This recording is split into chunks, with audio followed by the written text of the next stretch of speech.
Hello and welcome. Hello and welcome to today's edition of Jack Talk. Today we will feature the baseball season preview, as well as discussions about bringing the business to the Nacogdoches area and the Super Bowl halftime and the commercials. According to two different baseball polls, the SFA baseball team is picked to finish fourth in the Southland Conference this year. The team finished 26-33 last season and nearly missed out on the NCAA tournament berth. Today we have senior pitcher Cass Ingerson as our guest. How are you doing today, Cass? Doing pretty good today, Brito. Doing good. All right, let's go and kick it to the interview, man. What preparations have been made to get the season ready? Well, we started this last fall with a new strength coach that really developed and evolved things in a new perspective that we were not used to last year. He really does baseball-specific workouts for us, and I mean, I think with that and the focus and intensity that everybody's had at practices is just developed everybody into such a better, baseball player than what they were 7 months ago when they got here. All right. So when do you actually start practicing in the spring? Or have you already started? We started the day we got back. I guess when classes started on January 14th. We actually started that day.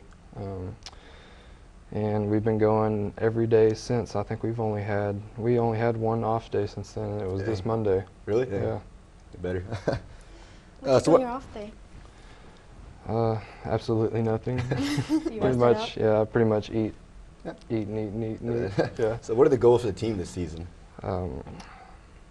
Definitely to win a conference championship and get a ring.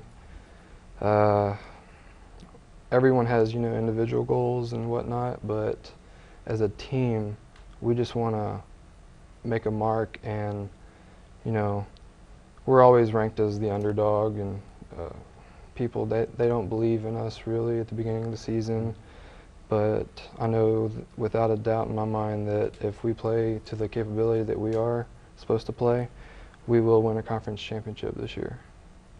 So what exactly would you say keeps you motivated to tune out these misconceptions about how you guys will play and that type of thing? What keeps you motivated to just... I think everybody in the locker room itself, everybody kind of picks each other up, and when someone's not doing something, then they'll tell them, you need to be doing this, and we all have each other's backs, and we just together. keep reminding each other that we have a goal, and we need to stay focused to reach that. Everything? So you nearly missed on the tournament last year. Is that more extra fuel for this season, like a little extra motivation also? Oh, without a doubt, man. I mean, we lost in a very ridiculous way. I mean, we finished the conference tournament, I believe, with 3 or 4 straight wins with 1 loss, so it was a double elimination. And we beat out Texas State, we beat out UCA, I believe, and then Southeastern beat us out. And I mean, all I'm saying is they better be ready for whenever they come here, because they're coming to our place this year, and we're going to sweep them, and then we will face them again and knock them out, and we will advance to a super regional. I remember the whole tournament last year. It was an A&M, right? Wasn't it A&M? It was at Texas State. Okay, that's what it was. We were going to make the trip down there, but then as soon as it happened, the loss happened. Yeah, we just came together as a team in the tournament last year, and we went on a spree of, I think, 6 or 7 home runs in the last 4 games, and we just completely dominated, and we should have been playing like that the whole time. And we're actually capable of playing like that, but, sometimes you let your guard down, and the other team will take advantage of you. The first game is coming up in South Alabama. How excited are you to start the actual season? Oh, I am beyond excited. I am just ready to get out there and assess, everything that I've attained in this off season to help better myself. And I think I speak for the whole team whenever I say that we're just ready to get this thing going. I mean, we put all the time and effort in, and it's time to show everybody in the nation, what we're made of. Well, good luck with that. Oh yeah, thank you. Does the fact that 4 of your teammates made the preseason Southland Conference team, does that put any kind of egos or any kind of hardships in the dressing room?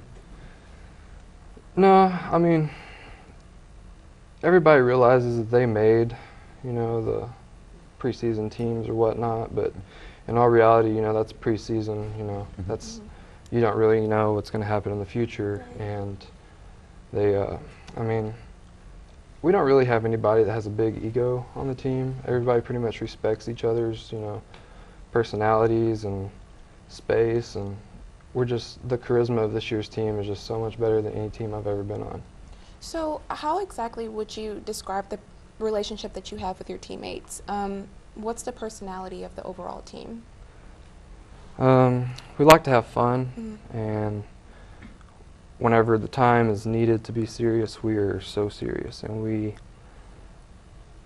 when we have a goal or a thing that we want to reach in our mind, then we're going to go after that. And then as soon as we get done, you know, working out or at practice at the field, we like to, you know, hang out of the field. I like to play Call of Duty, you know, so I go over to my teammate's house a lot and we play that. That's good. I know I saw on your personal Twitter account that you have a song that you're walking out to when you're pitching. What song were you talking about here? Okay, well, I guess people think I'm a little crazy because I like to listen to heavy metal, but it's called Hammer and Life by Exodus. I just like how a guitar sounds and the drums and it just shreds, and I'll a be sure to look out for that little bit one. of screaming in there. What gets you into your mindset, right? Well, then let's get through, like, what are your pregame, like, measurements? What do you do for the game starts? Oh, it actually kind of starts the night before. I mean, I see myself going out there and just dominating. You know, you got to have a mentality that you own it, and you can't let anything, you know, you can't let your guard down, I guess, so to say. I wake up in the morning and I'm just full of energy just to get there. You know, I don't have to have coffee or an energy drink or anything. Wow. I'm just so focused and ready to play that, you know, that's really all it is, you know, just the desire to play baseball. All right. Well, the athletic department made some renovations to the field, like new lights, and then they moved the fence and everything. How is that going to help the team with, like, a little smaller fence and everything? Well, this season, or this spring actually, during practices, you can actually tell that the 10-foot fence brought in is significantly, you know, made a difference. There's some balls that have been hit that cleared this fence that wouldn't have cleared last year's, and I mean, I think bringing the fence in 10 feet will help our team hit more home runs, and thus creating, you know, scoring more runs and winning more games, because we have very good pitching and we don't allow many home runs. All right, well, that's all the time we have for today. Okay, thanks for talking to us today, Cass. Be sure to check out the SFA baseball team during the home opener February 27th at 3 p.m. We take on the Bulldogs of Louisiana Tech. Coming up next, we have a discussion about bringing business to Nacogdoches. Stay tuned with us.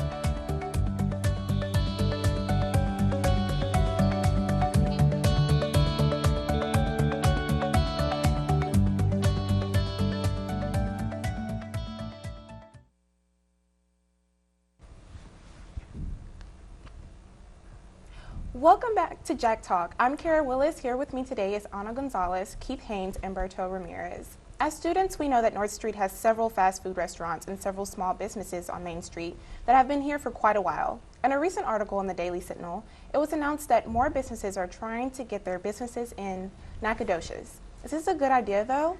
How will this affect the small family businesses that have been here for years? Here's what some community members had to say.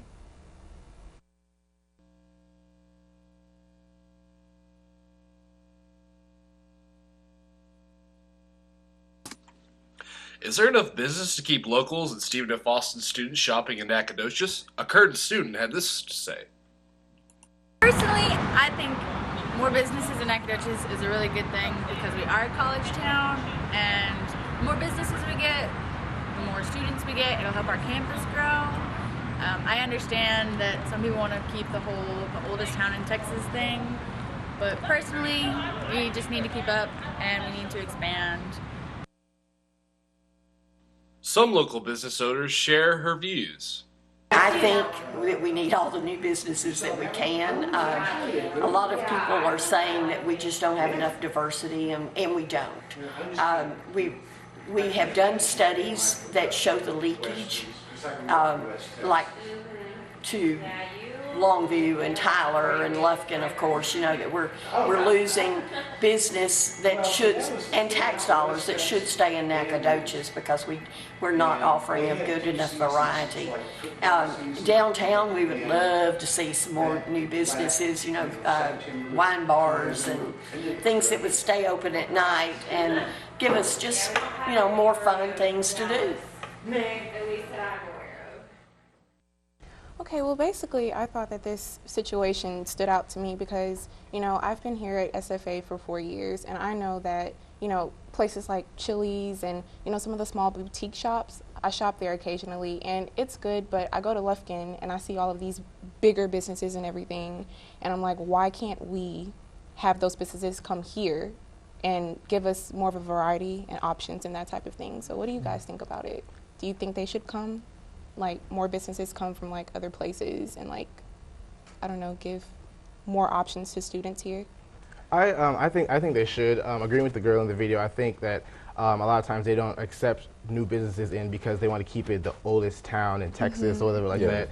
But you have to be able to grow. You have to be willing to change, and I feel like they're not willing to change at all. And I don't really understand that because I like Walmart and all, but I need a Target in my life. And Target's all the way in Lufkin, and since I'm vehicular challenged, I'm not driving all the way to I can't drive to Lufkin to go to Target. So that's my opinion on that. Well, I think with the rising SFA like population, like the enrollment here is higher. The Nacogdoches needs to keep building and growing with the school. I mean, the school is one of the main things that's going on here. So if there's not new things coming in, I mean, SFA is going to start going, like the enrollment's going to start going down after a while. I mean, I do realize a lot of like after first year people, they leave after the first year. I feel like they do. The area is not what they like sufficient for them. Yeah. I just think it's hard for Nacogdoches natives to let the new business come in because they're not used to having so many people coming. They're used to just when school's in session having all these students here, but once they leave, this is their town, and if they're not comfortable with having Targets and a whole bunch of stores that they're probably not going to use because it's an older town, then I see why they don't want new businesses. Yeah, and that's what the article was talking about. It was saying that these family-owned businesses have been here for years and that they're just so afraid of bigger businesses that, you know, we're used to in, like, let's say Houston or Dallas or whatever, coming in because they feel that they will put them out of business. And I feel like it won't take away from, you know, if you really have a good business, you know, you'll continue to grow if your business is really good. So it shouldn't affect them too much. But it might, like, let's say they bring in Forever 21, all the store boutiques here, they will die, or they won't have the same business they have right now because everybody will be like, well, I'm just going to go to Forever 21. Which, if you see the little boutiques here, they actually have really cute clothes that you don't usually see in the big city because it's a smaller market here. Yeah, I agree with that. One thing I don't particularly like is the hallway. I'm sorry, I don't really care for the hallway. I'm from the city. I've always went to the mall, and I have big malls. The hallway, it literally is like a hallway, and in my opinion, you can keep it the hallway. That's fine with me. You can keep it a hallway, but just more up-to-date stores, because you walk down there and it's kind of like a ghost town. It's like, okay, I'm ready for the haystack, just kind of roll in, because there's nothing really going on there. And I feel like I understand that, you know, you're a native of Nacogdoches and you want to keep it the same way, but I feel like you should also be accommodating to the students who come and are willing to go to school here. Just be more accommodating to what the students want or are asking for. You know what I mean?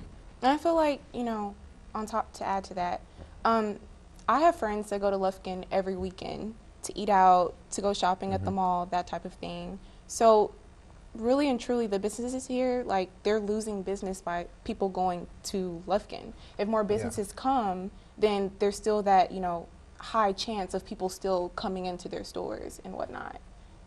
Yeah, don't you agree with that? Yeah, as it said in the tape, like the lady, I believe she owns her own business downtown, and she was even like willing to say, yes, we do need some bigger businesses, even small businesses in here, because after a while living here, the same places kind of get boring. I don't know about y'all, but my idea of a fancy meal is not Chili's or, you know, antipastas or, you know, pasados. No offense to them, but that's not my ideal fancy dinner. So maybe, like, you know, have some more stores that we can go to they're a little higher level than Chili's, so that, in case, we want to go celebrate that day, celebrate that project that we did, we don't have to go to Chili's and get the 2 for $20. My thing is, like, you only have, like, so many options here. You get burnt out on them, no matter if they're good or not. It's Yeah.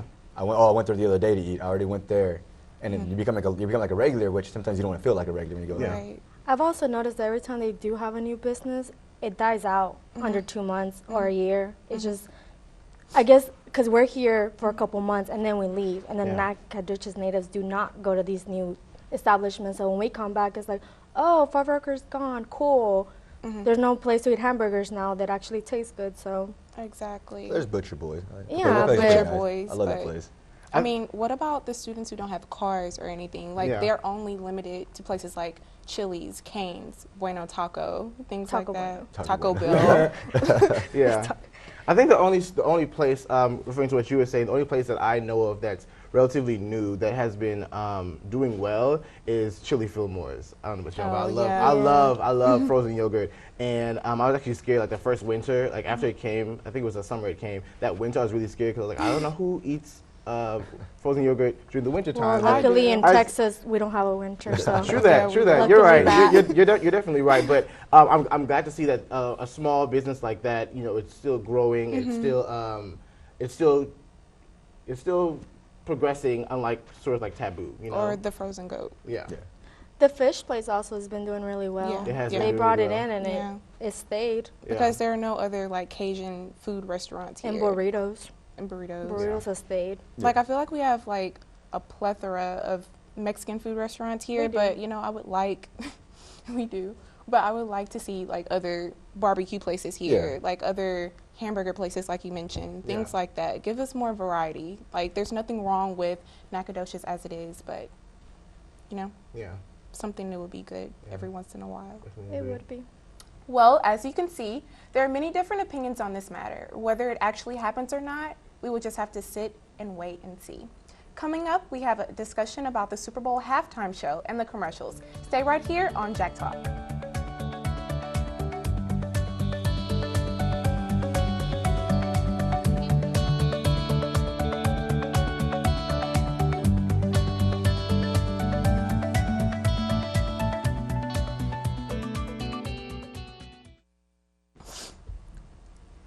Welcome back to Jack Talk. The commercials during the Super Bowl are always the most expensive and creative part.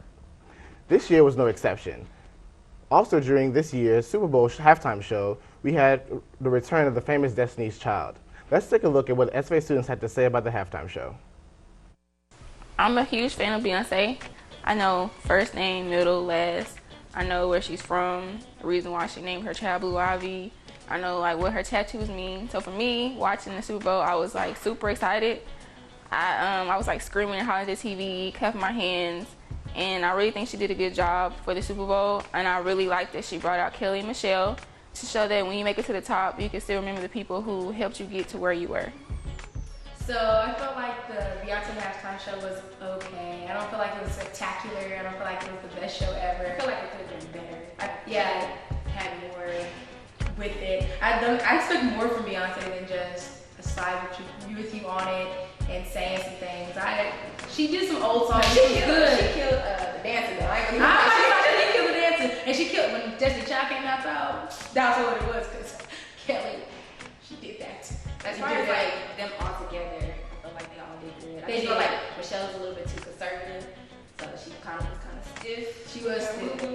But other than that, I feel like It was an okay show. I wish she would come out with a new CD because then I feel like she had more material. I just feel like Beyonce is a grand person. I don't feel like that showed her grand personality. she sings all her old songs. Yeah, like she a needs lot to- of the songs on her CD that she could have performed, but she didn't. that people perform. don't know, that Yeah. they could have known. There's a lot of things she could have done better.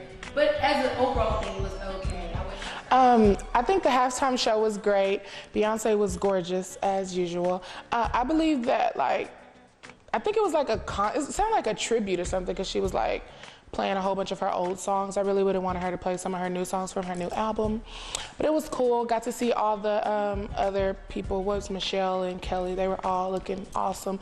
Michelle still can't sing, but it was still good. I actually liked it. That's what I was looking forward to, the halftime. But she did really good. She rocked it.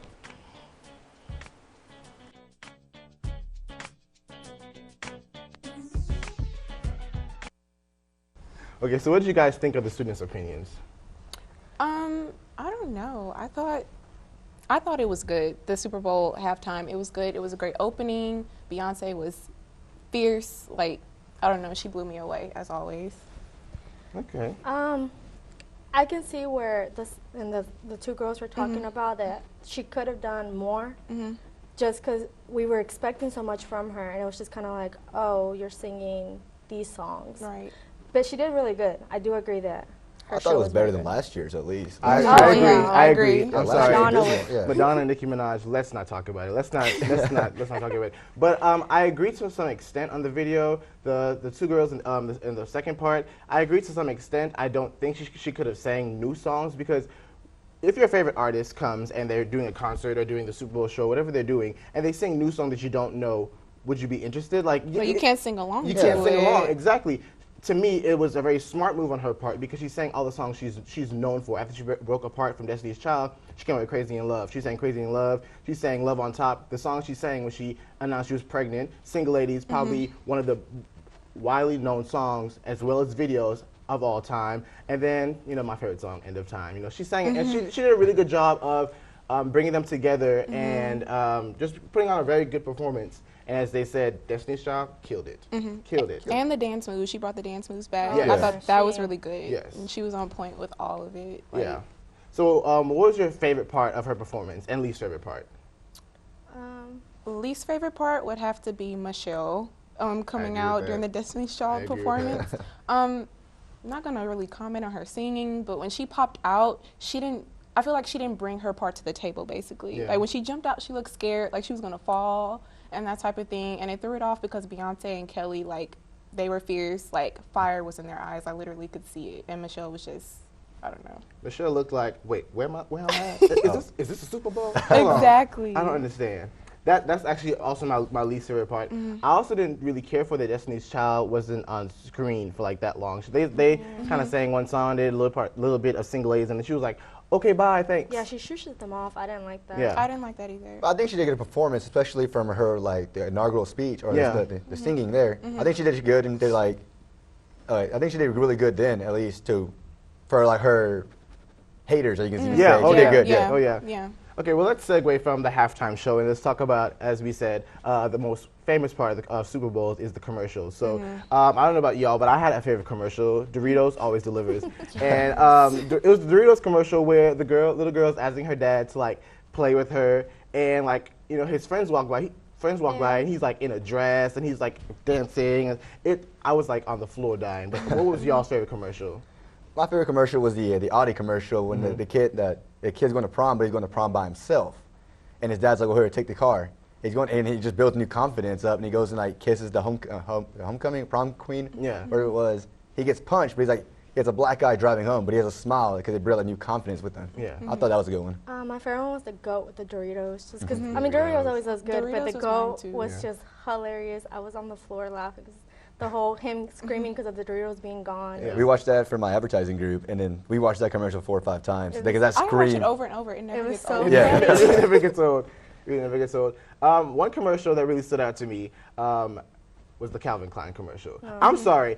I was literally very upset, only because I was about 10 seconds away from eating my 20-piece wing combo. I was about to go in, y'all, and I saw this man, perfect body with his Calvin Kleins on. I was like, well, maybe I should rethink this.